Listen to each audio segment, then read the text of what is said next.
Drew Scott from Property Brothers disappeared from TV for over a year and fans had no idea what was happening. In 2019, something started attacking his body from the inside. Doctors ran test after test, searching for lupus, checking for neurological diseases, but nothing made sense. His mind went foggy. His body couldn't handle heat. He lost the energy to stand on set. And the scariest part, no one knew what was killing him. By the time they finally found the answer, the damage was already done. Today, we're uncovering the hidden illness that almost ended his career and the painful truth he kept from millions of viewers. Drew Scott's birth story begins in a room where everyone thought the hard part was over. It was April 28, 1978, Vancouver. And Joanne Scott had just delivered Jonathan. The doctor walked out, ready to move on with his day, and Joanne let herself breathe for the first time in hours. Then a nurse leaned forward with a strange look and whispered that she felt another heartbeat. Joanne's mind froze. She later joked that her first words were something she could not repeat in polite company, but Drew remembered her shouting, "OSH!" in disbelief. For minutes after Jonathan arrived, Drew slipped into the world. There had been no hint of twins because in 1978, ultrasounds were rare unless something seemed wrong. And the boys' heartbeats had lined up so perfectly that even trained ears missed it. For the Scotts, the surprise was not just big. It was life-changing. 2 sons instead of 1. 2 futures unfolding at once. As the shock faded, their family life took shape on a quiet horse farm in Maple Ridge. Jim and Joanne had come from Scotland and built their home with their own hands. The land was rough and the chores endless, but the boys learned to love that rhythm. There were mornings when the cold nipped through their jackets while they hauled feed across the yard. There were afternoons when they raced horses across open fields, feeling like the world stretched out forever. Joanne joined them in karate lessons and pushed them to stay disciplined. Their parents kept them on a tight but loving path, teaching them to save money, fix what broke, and keep going even when things were hard. That ranch life carved resilience into them before they even knew what the word meant. It taught them how to work, how to try, and how to stand back up. By the time they were 7, Drew and Jonathan wanted to create something of their own.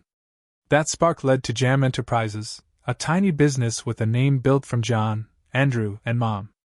They wrapped hangers in soft nylon, added little rose decorations, and carried them house to house, selling them with shy smiles and big hope. Their pitch was simple, but their effort was not. Sometimes doors slammed. Sometimes people bought 5 at once.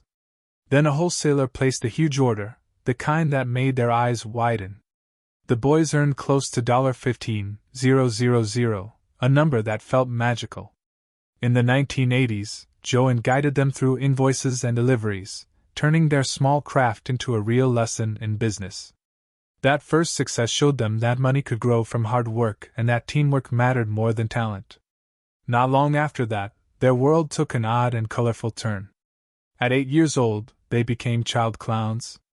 Drew became Curly and Jonathan became Dimples. It sounded silly, and it was, but those gigs paid up to $100 an hour. They performed at parades and birthday parties covered in paint and balancing props while children laughed around them. Drew liked the rush of it, the feeling of holding a room's attention. He also liked buying candy for friends with the money they made. Yet, the makeup, the costumes, and the long setups wore them down. Eventually, they stepped away. But those moments nudged Drew toward performing.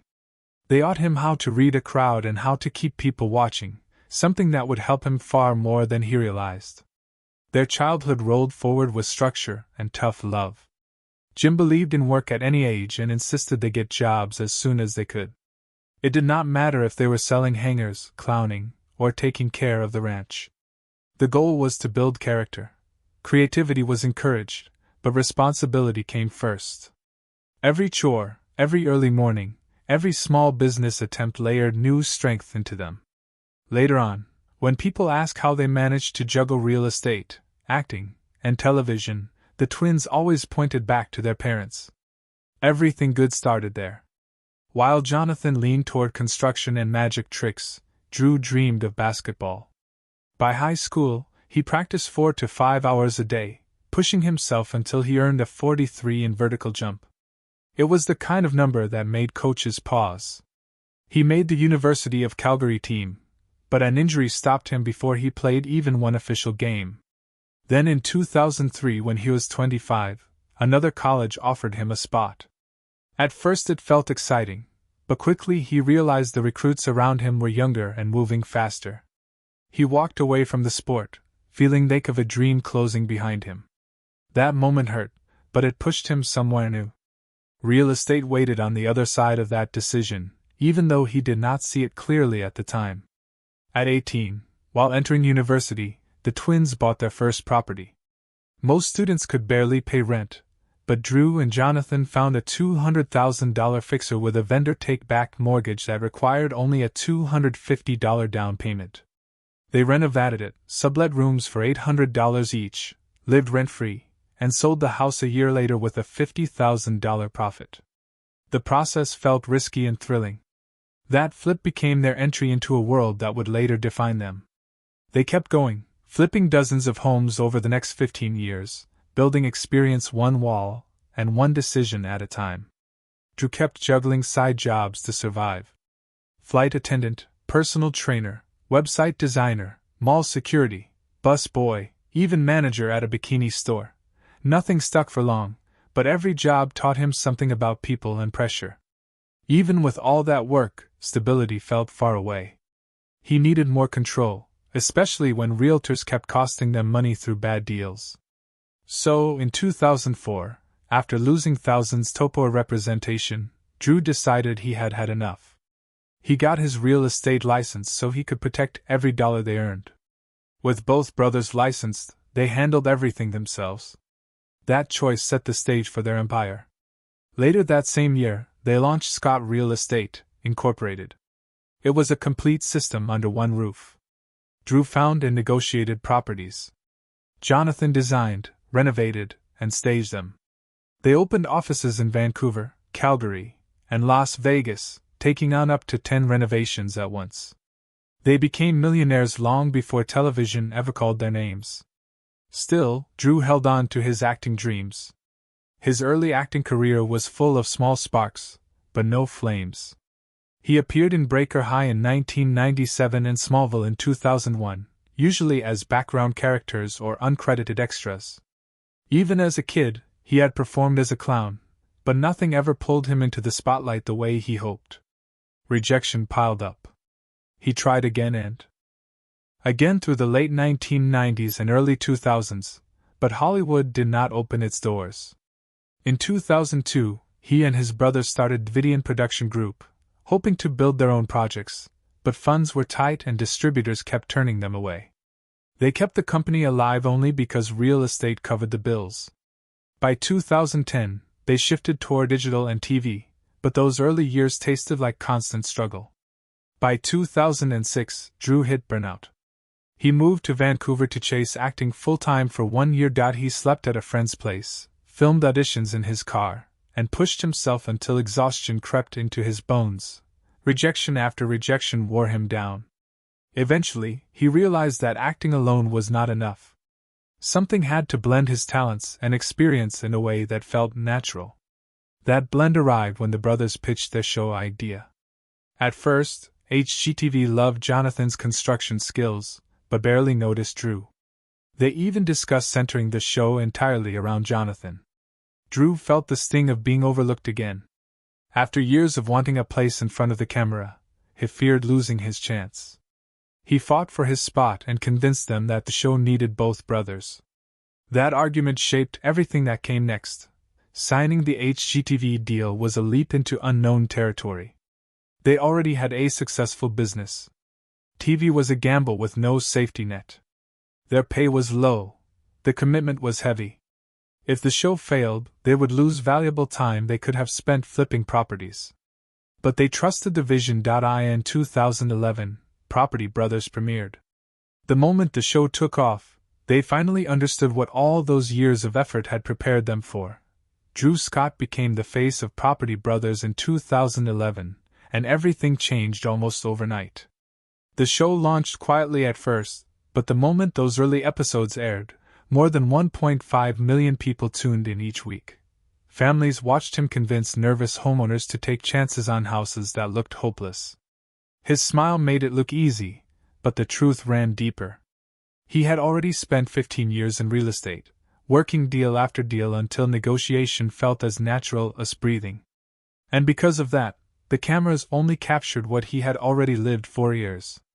The first episodes were filmed in Vancouver, and the rhythm was intense. Within 2 years, the brand had spread into spin-offs, products, and national press. Awards followed. Their names became familiar in homes far from Canada, and Drew felt the wave pushing his life in directions he had not imagined. That success rested on something real. Long before anyone knew the show existed, Drew and Jonathan ran Scott Real Estate Incorporated. They had been working with real clients since 2004 and flipping homes with tight budgets long before any producer pointed a camera at them. The renovations you saw on television often squeezed into 3-week windows because the brothers were doing it for real. During the first season, they filmed 5 homes in 4 months. Sometimes the days stretched to 16 hours and still felt too short. Homeowners came with hopes and fears. Budgets broke. Walls hid things no one expected, and the crew scrambled between reused sets and quick location swaps just to keep the schedule alive. Drew worked in the middle of it all, switching from host to negotiator to decision maker so often that the roles blended together. As the show grew, new ideas kept appearing. By 2013, buying and selling arrived. Soon after came Brother vs. Brother and later, Forever Home. By 2019, the franchise held more than 14 seasons and several side series. Drew felt the pull of a brand becoming bigger than the show that started it. In 2015, they launched Scott Living and hoped for steady growth, but instead the line reached $100 million in revenue within 2 years and aimed to double by 2017. They released books. They signed licensing deals. Their designs moved into furniture, kitchenware, and whole home collections. Drew stepped into boardrooms and helped shape every deal because the brand carried his name and his promise. He also stepped behind the camera. Scott Brothers Entertainment became his second home, a place where he shifted between creator and executive. By 2024, the company had produced more than 20 original series, digital projects, and branded films for platforms like HGTV, Netflix, and Amazon. Drew reviewed budgets, sat with creative teams, and built partnerships with companies that wanted access to the property brothers' magic. Some days he filmed in one city, flew out for a meeting that same night, and arrived at an editing room the next morning. There were months he logged more than 20,000 miles while still appearing on screen like nothing was happening behind the scenes. But the pace began carving into him. Years of travel, filming, and constant pressure caught up in ways he did not expect. By 2025, he felt bone-deep exhaustion that no sleep could fix. His body ached. Heat from studio lights made him dizzy. Some days he could not stand for long without feeling his legs give out.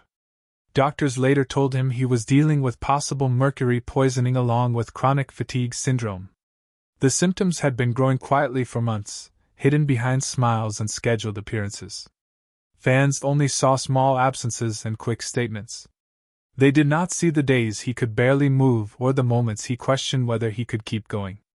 When he finally spoke about it, people were shocked. It became clear that success had come with a heavy price. Long before the fame and the business expansion, something softer had started shaping his life. In 2010, during Toronto Fashion Week, Drew met Linda Fan. The room buzzed with music and bright lights, but she stood out with her playful costume as the fashion police, handing mock tickets to anyone with a questionable outfit. Drew laughed. She laughed. Soon they stepped out for sushi, then hot cocoa, then karaoke until sunrise. That first date had no talk of renovations or television. It was 2 people singing, joking, and learning each other's rhythm. Drew later said he believed in love at first sight. But what stayed with him was Linda's warmth and the steadiness behind her smile. Their connection grew slowly and then all at once. Later, when she became creative director at Scott Brothers Entertainment, their lives merged even more. Their wedding came a few years later in Italy on May 12, 2018. Huglia's hills looked soft under the sun as more than 300 guests arrived. The ceremony felt dreamy, but the path to that day was anything but calm.